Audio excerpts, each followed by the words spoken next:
Discipline जो कि fundamental geography का पार्ट है वो लेकर आया हूँ। और आज हम जो चैप्टर पढ़ रहे हैं इसके अंदर बहुत ही गहरे टर्म्स दिए गए हैं। सबसे पहले हम समझते हैं बेसिकली ज्योग्राफी की इंपॉर्टेंस क्या है। ज्योग्राफी एक बहुत ही ज्यादा वाइड सब्जेक्ट है। इसके अंदर बहुत गहराई के सारे कंसेप्ट दिए हुए हैं। हर कंसेप्ट को बहुत गहराई से पढ़ने की बहुत जरूरत है। साथ ही साथ ज्योग्राफी को डिसिप्लिन इसलिए कहा गया है क्योंकि ये साइंस का पार्ट है।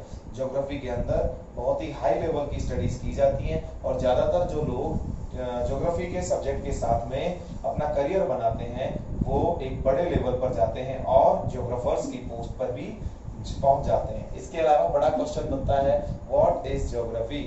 व्हाट इज ज्योग्राफी, इसका सिंपल सा आंसर बनता है ज्योग्राफी को अगर हम तसल्ली से समझना चाहें तो अर्थ पर पाए जाने वाली किसी भी प्रकार की जो चीजें हैं उन सभी का जो डिस्क्रिप्शन जिस सब्जेक्ट से मिलता है वो ज्योग्राफी है। कहने का मतलब geography is the description of the earth. Geography और कुछ नहीं है, अर्थ के ऊपर पाए जाने वाली सभी चीजों की व्याख्या है।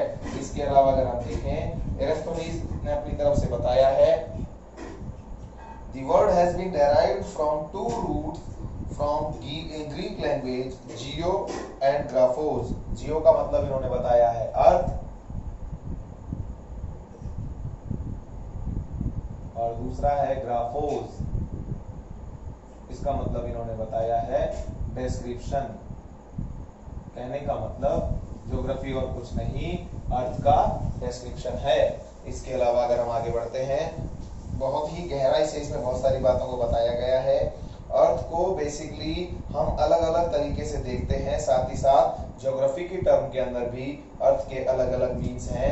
हम अर्थ को अपने नॉर्मल तरीके से भी देखना पसंद करते हैं। साथ ही साथ एरियल व्यू से हमें पता लगता है कि अर्थ जिस तरह की आज हम और आप समझते हैं उस तरह की नहीं है। एरियल व्यू से अर्थ बहुत बड़ी एक वाइड स्ट्रक्चर नजर आती है।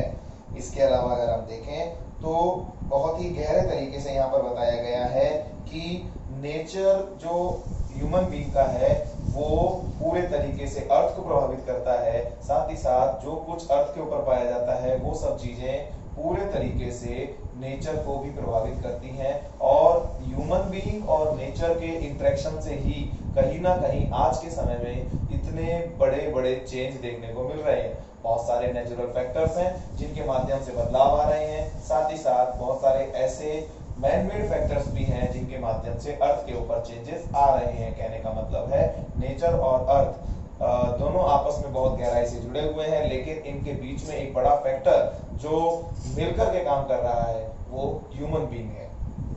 इसके आगे हम बढ़े, बताया गया है geography as a discipline in concern with three sets of question. Geography के अंदर सबसे बड़े सवाल आते हैं और वो हैं व्हाट, पहला सेट बोलता है व्हाट, कोई भी चीज हुई तो क्या हुई।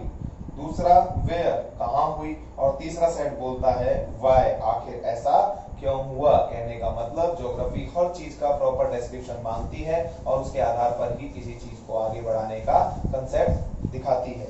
इसके अलावा अगर हम देखें geography as an integrating discipline, geography को इंटीग्रेटिंग डिसिप्लिन भी कहा गया है क्योंकि इसके अंदर स्पेटियल सिंथेसिस की जाती है। बहुत ही वाइड एरिया की सिंथेसिस, जानकारी, पढ़ाई, बहुत कुछ इसमें एक साथ किया जाता है और उसके आधार पर ही तय किया जाता है कि ज्योग्राफी एक डिसिप्लिन सब्जेक्ट है। इसके आगे हम बढ़े तो ज्योग्राफी के अंदर बहुत सारी रियलिटीज, बहुत सारी बातों को बताया गया है। साथ ही साथ यहाँ पर आपको बहुत गहराई से ये भी बताया गया है कि अगर आप आने वाले समय में ज्योग्राफर बनते हैं तो एक ज्योग्राफर होने के नाते आपके अंदर बहुत ज्यादा जिज्ञासाएं होनी चाहिए, आगे बढ़ने की इच्छा होनी चाहिए और इन सभी के माध्यम से आप अपने आप को एक गति के साथ आगे ले जा पाएंगे। इसके आगे हम देखें तो यहाँ पर इन्होंने कुछ कंसेप्ट आपके सामने रखे हैं, physical geography and natural sciences. Physical geography के साथ इन्होंने नेचुरल साइंस को भी जोड़ दिया है। फिजिकल ज्योग्राफी का मतलब समझ लीजिए आपके आसपास में पाए जाने वाली वो सभी चीजें जो कि फिजिकली प्रेजेंट हैं, जिनको आप छू करके महसूस कर सकते हैं, साथ ही साथ जिनके होने का आपको एहसास है, वो सभी फिजिकल ज्योग्राफी का गहरा पार्ट है। उसके माध्यम से ही हम ज्योग्राफी जैसे वाइड सब्जेक्ट को काफी ज्यादा ओपनली आगे बढ़ा पाते हैं। इसके आगे अगर हम देखें तो इसके लिए इन्होंने बहुत सारी टेक्निक्स भी बताई हैं, जैसे कि इन्होंने मैप्स का यूज लेने के लिए बताया है, डिफरेंट टाइप के स्केचेस बनाने की बात बताई है, मेंटल मैप्स की बात की है, साथ ही साथ कार्टोग्राफिक वर्क की बात की है। कार्टोग्राफी जो कंडीशन मैप्स को बनाने के लिए यूज ली जाती है, जिसके माध्यम से मैप्स तैयार होते हैं, वो विधि या फिर वो मेथड कार्टोग्राफी कहलाता है। Geography and social sciences, geography अलग अलग तरीके से आगे बढ़ा है। ज्योग्राफी समाज के साथ बहुत गहरे तरीके से जुड़ा हुआ है, आप सभी को पता है। ज्योग्राफी में हम रीडिंग करते हैं अनरेस्टेड मैन और साथ ही साथ नेचर की। नेचर स्टेबल माना गया है, लेकिन उसमें भी बहुत सारे चेंजेस समय के साथ साथ होते रहते हैं। साथ ही साथ ह्यूमन बीइंग हमेशा अनस्टेबल है, मूवेबल है, एक जगह से दूसरी जगह हमेशा मूव करता रहता है। कहने का मतलब साफ शब्दों में है, और अपने अंदर ही बहुत सारी नेचुरल चीजों को साथ दबाए हुए हैं, समाये हुए हैं, और ह्यूमन उसके अंदर कुछ ना कुछ इंटरेक्शन करके चेंज करता रहता है। इसीलिए ज्योग्राफी सोशल साइंस के साथ भी जुड़ा हुआ है। इसलिए इन्होंने आपको लास्ट में देखिए इसमें कंसेप्ट बताए हुए हैं। पॉलिटिकल ज्योग्राफी एक हैवी सब्जेक्ट आगे चलता है। पॉपुलेशन ज्योग्राफी, जिसके अंदर पूरे तरीके से आप जो भी कंसेप्ट पढ़ते हैं वो पॉपुलेशन के रिगार्डिंग होता है। इसके अलावा डेमोग्राफी आसपास के एरिया के अंदर जिस तरह की बनावट है वो सभी डेमोग्राफी को शो करती है। इसके आगे हम बढ़ते हैं।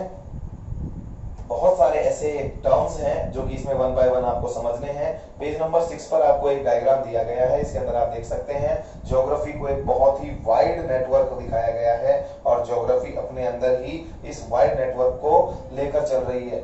मैक्सिमम अगर देखें तो इस बुक के अंदर 17 सब्जेक्ट्स के साथ इसे कनेक्ट दिखाया गया है, और ये बहुत बड़ी बात है किसी पर्टिकुलर सब्जेक्ट के लिए। और इन 17 सब्जेक्ट्स को प्रॉपर तरीके से मैनेज करने के लिए और इनको प्रॉपर तरीके से रेगुलेट और सर्कुलेट करने के लिए सबसे ज्यादा जरूरी है कि कोशिश की जाए इन सभी के साथ कोलैबोरेट करके चलने की।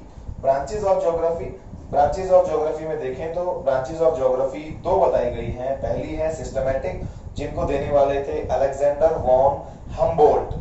याद रखिएगा नाम, अलेक्जेंडर वॉन हम्बोल्ट। पहला इन्होंने दिया सिस्टमैटिक ज्योग्राफी, और उसके बाद है रीजनल ज्योग्राफी, जिसके प्रदाता थे कार्ल रिटर। याद रखिएगा, दोनों नाम आपको इसमें याद रखने हैं। सिस्टमैटिक अप्रोच, इसके अंदर साफ शब्दों में बताया गया है कि ज्योग्राफी जो भी कुछ करती है, अपने आसपास में प्रस्तुत जो चीजें उसको मिल रही हैं, जिस तरह की कंडीशंस उसको दिखाई दे रही हैं, जिस तरह का आप आसपास में नेचर या क्लाइमेट को देख रहे हैं, उसके आधार पर जो कुछ होगा वो सिस्टमैटिक ज्योग्राफी का पार्ट है। इसके विपरीत अगर हम देखें तो हमारे पास जो रीजनल ज्योग्राफी है वो किसी भी पर्टिकुलर एरिया, वाइड एरिया को ना छोड़ करके पर्टिकुलर एरिया के ऊपर काम करने की बात करती है। उसके आधार पर ही निर्धारण करती है कि क्या नया होना चाहिए और क्या नहीं। तो हमारे पास यहाँ पर इसके दो टाइप आपको बताए गए हैं। फर्स्ट वन इज सिस्टमैटिक और सेकेंड वन इज रीजनल। पहले हम्बोल्ट और दूसरे में रिटर। याद रखिएगा, आपको ये नाम याद रखने हैं। आगे बढ़ते हैं। Branches of geography based on systematic approach. पहला आता है फिजिकल ज्योग्राफी। याद रखिएगा, इसमें हम अर्थ की फिजिकल स्ट्रक्चर के बारे में बात करेंगे। जियोमॉर्फोलॉजी, जिसके अंदर पूरे तरीके से अर्थ पर पाए जाने वाले डिफरेंट लैंडफॉर्म्स की बात होती है। क्लाइमेटोलॉजी, जो कि पूरे तरीके से अर्थ पर जिस तरह का क्लाइमेट जनरेट हो रहा है उसकी स्टडी करता है। हाइड्रोलॉजी, जितने भी प्रकार की वाटर बॉडीज आसपास में अवेलेबल हैं उन सब की रीडिंग हाइड्रोलॉजी के अंतर्गत होती है। उसके अलावा आता है सॉइल ज्योग्राफी। आप सभी को पता है, नाम से पता लग रहा है, सॉइल ज्योग्राफी पूरे तरीके से अर्थ पर पाए जाने वाली डिफरेंट सॉइल टाइप्स की स्टडी में काम आती है। तो उसके बाद इसका सेकंड पॉइंट सिस्टमैटिक अप्रोच का, this one is human geography. आखिर ह्यूमन किस तरीके से अपने आप को जोड़े हुए है, किस तरीके से अर्थ के साथ ह्यूमन का रिलेशन है, इन सब चीजों को ये बताती है। तो इसमें पहला आता है सोशल एंड कल्चरल ज्योग्राफी, जो कि आपके आसपास में समाज के अंदर जो भी घटित हो रहा है ज्योग्राफिकली उसके बारे में चर्चा करती है। फिर पॉपुलेशन एंड सेटलमेंट ज्योग्राफी, किस तरह की पॉपुलेशन आपके आसपास मौजूद है, और साथ ही साथ सेटलमेंट्स किस तरीके के आपके आसपास में बने हुए, मींस रहने के रिहायशी एरिया कैसे हैं। उसके बाद आता है इकोनॉमिक ज्योग्राफी। इसके अंतर्गत पूरे तरीके से जितने भी आपके अर्निंग सोर्सेज के काम हैं उन सबको रखा गया है, जिनसे आपके पास इनकम आती है। उसके बाद आता है हिस्टोरिकल ज्योग्राफी। ये उन एरियाज की स्टडी करती है जिनका हिस्टोरिकली बहुत गहरा वजूद है या फिर जिनके बड़े सबूत मिलते हैं। फिर उसके बाद आपको एक फ्लो चार्ट दिखाया गया पेज नंबर 8 पर, ये आपके लिए काफी काम का है। फिर इसमें फिफ्थ पार्ट बताया गया है पॉलिटिकल ज्योग्राफी। पॉलिटिकल ज्योग्राफी आसपास के एरिया को प्रभावित करने वाले उन फैक्टर्स पे काम करती है जिनके आधार पर पॉलिटिक्स प्रभावित होती है ज्योग्राफी में। इसके अलावा अगर हम देखें तो बायोज्योग्राफी, बायोज्योग्राफी एक मोस्ट इंपोर्टेंट कंसेप्ट है। अगर इसके ऊपर हम काम करें तो इसके अंदर जितने भी आसपास में जो प्लांट आपके आसपास पाए जा रहे हैं उनकी स्टडीज प्लांट ज्योग्राफी में होती है। जू ज्योग्राफी, इसके अंदर डिफरेंट टाइप के एनिमल्स जिसको फौना टाइप भी कहा जाता है उसकी स्टडी होती है। इकोलॉजिकल, इकोसिस्टम, इसके अंतर्गत देखा जाता है कि आखिर इंटरडिपेंडेंसी किस तरह की है फ्लोरा और फौना की। और फिर आता है एनवायरमेंटल ज्योग्राफी। एनवायरमेंटल ज्योग्राफी कहीं ना कहीं आप सभी को पता है आसपास में जितने भी चेंजेस हो रहे हैं एनवायरमेंट में, जो भी कुछ घटित हो रहा है उनकी स्टडीज इसके अंतर्गत की जाती है। उसके बाद branches of geography based on regional approach, regional studies जो कि आसपास के एरिया के बारे में आपको पूरी जानकारी देती है, विशेषताएं बताती है कि किस तरह का आसपास के अंदर माहौल पाया जाता है। दूसरा है रीजनल प्लानिंग जिसके अंतर्गत रूरल एंड टाउन, कहने का मतलब उन एरियाज की बात की जाती है जिन पर्टिकुलर एरियाज के अंदर डेवलपमेंट हो रहा है डिफरेंट कंसेप्ट्स के आधार पर, और उन सभी का ध्यान रखते हुए यहाँ पर डिफरेंट सेटलमेंट प्लानिंग की बात भी की गई है। इसके अलावा आता है रीजनल डेवलपमेंट, आसपास के एरिया में किस तरह का विकास हो रहा है उसको देखना भी बहुत ज्यादा जरूरी है, क्योंकि किसी भी पर्टिकुलर सब्जेक्ट या किसी भी पर्टिकुलर काम को करने का सबसे बड़ा मकसद होता है विकास करना।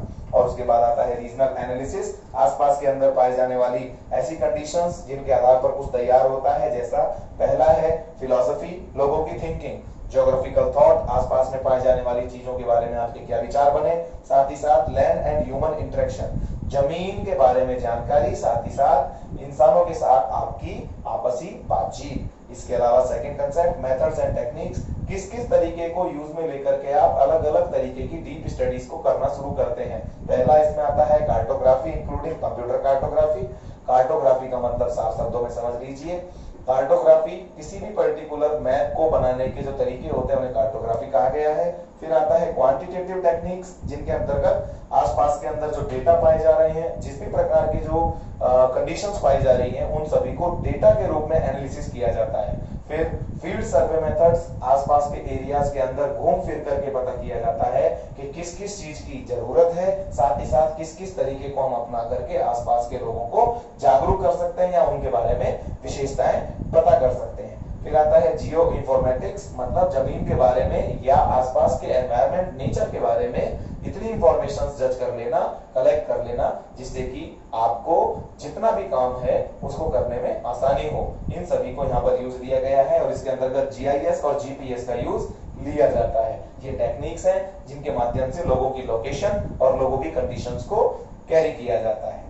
इसके बाद आता है नीचे concept physical geography and its importance. इसके अंतर्गत तसल्ली से आप इस बात को समझ लीजिए, फिजिकल ज्योग्राफी किसी भी पर्टिकुलर कंसेप्ट को इस लायक बनाती है कि आप उसके बारे में बहुत ही डीप स्टडी कर सकें, क्योंकि किसी चीज को फिजिकली जब आपके सामने प्रस्तुत किया जाता है तभी आप उस बारे में ज्यादातर जानकारी जागरूक होकर के प्रस्तुत कर सकते हैं किसी के सामने। उन कंडीशंस को रख करके इन बातों को रखा गया है और इस चैप्टर के अंत में बहुत ही अच्छी यहाँ पर डेफिनेशंस दी गई हैं जिनके आधार पर आप ज्योग्राफी को शॉर्ट टर्म्स में समझ सकते हैं। जैसे कि पहला है geography is concerned with the description and explanation of the areal differentiation of the earth surface.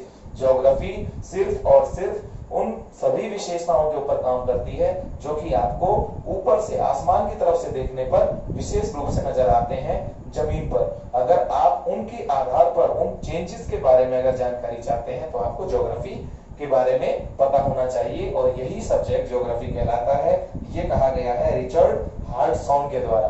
और दूसरी definition, geography studies the differences of phenomena usually related in different parts of the earth surface. Geography आसपास के earth surface पे पाए जाने वाले different arenas और different conditions के ऊपर बहुत ही ज्यादा डीप स्टडी करने के कंसेप्ट को कहा गया है। तो पहली डेफिनेशन जो कि रिचर्ड ने दी उसके अंतर्गत साफ साफ था कि एरियल डिफरेंशिएशन को जो तरीके से समझाती है वो ज्योग्राफी है, और उसके अलावा जो हैटनर ने अपनी तरफ से कहा इसके अंतर्गत साफ शब्दों में है अर्थ पर डिफरेंट डिफरेंट जो एरेना है, कंडीशंस हैं, उनके बारे में जो समझाती है वो ज्योग्राफी है। तो इन सभी चीजों को ध्यान में रखते हुए आप इस चैप्टर को तैयार करें, और आपके लिए इस चैप्टर के अंदर बहुत ही डीप कंसेप्ट हैं जिनको आपको पढ़ना चाहिए। इसी से आपका आगे का जितना भी जो कंसेप्ट है इस बुक के अंदर वो क्लियर होगा।